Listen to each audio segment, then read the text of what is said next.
కూడా మిమ్మల్ని మీరు కించపరచుకోవద్దు. మీరు పిల్లలు బాగా చదువుకున్నా లేకుంటే ఇంకో విధంగా కూడా మీరు కూడా ఏ రోజైనా పోలీసులుగా మంచి ఉన్నత స్థాయిలో కూడా ఉండవచ్చు. మొన్న చూస్తాం కదా సివిల్ సర్వీసెస్లో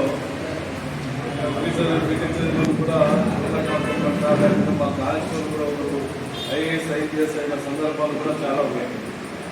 వాళ్ళందరూ కూడా వాళ్ళ పేరెంట్స్ ఏదైతుందో ఏమైనా కూడా అదే స్టేజ్ నుంచే వచ్చిన వాళ్ళే. కానీ మీరు పిల్లలు చదివిస్తే మీరు కూడా మీ ఫ్యామిలీస్ కూడా వెల్ సెటిల్ అయిపోతాయి.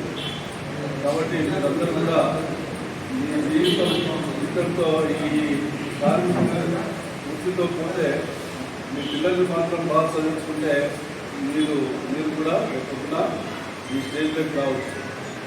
కాబట్టి మీరు మీ పిల్లల్ని చదివించుకొని ఉన్నత స్థాయికి పోవాలని కోరుకుంటూ, అదేవిధంగా ఈ ప్రోగ్రాంను అరేంజ్ చేసిన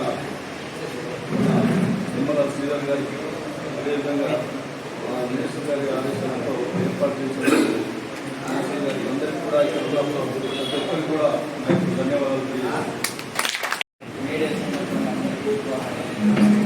ఈరోజు ఈ కార్యక్రమం ఏర్పాటు చేసినటువంటి ప్రత్యేకమైన ధన్యవాదాలు.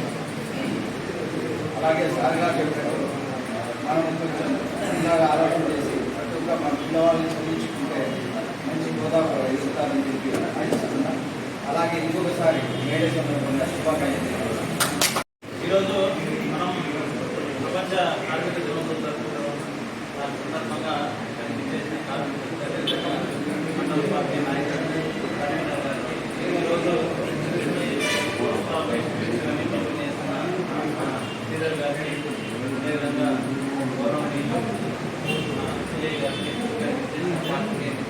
అందరికీ కూడా వేదిక తరఫున పాల్గొన్నప్పుడు అందరికీ తెలుసు కార్మికులు అనే వాళ్ళు ఈ వ్యవస్థలో అత్యంత ముఖ్యమైన విషయం. ఎందుకంటే ఈరోజు మనం వేసుకునే పట్టణ నుంచి తాగే నీటి వరకు ఏమి మనం పొందాలన్నా కూడా కార్మికులు లేని మనం ఏమీ చేయలేము.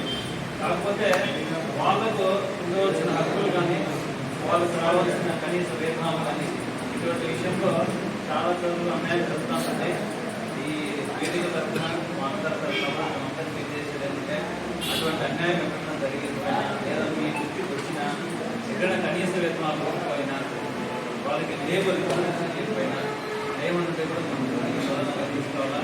అది కూడా చాలా సార్లు అందరికీ కూడా తెలియజేస్తున్నాయి. ఎందుకంటే గవర్నమెంట్ నియోజకవర్గం చాలా ఫ్యాక్టరీస్ ఉన్నాయి. చాలా చోట్ల లేబర్ అంతా మన వాళ్ళు ప్రతిరోజు పోతారు వస్తుంటారు. వాళ్ళకున్న ఈ లేబర్ చట్టాలు కానీ, వాళ్ళకి ప్రభుత్వం అందిస్తున్న పథకాలు కానీ పూర్తి స్థాయిలో అవగాహన ఉండదు. దీని మీద కూడా భవిష్యత్తులో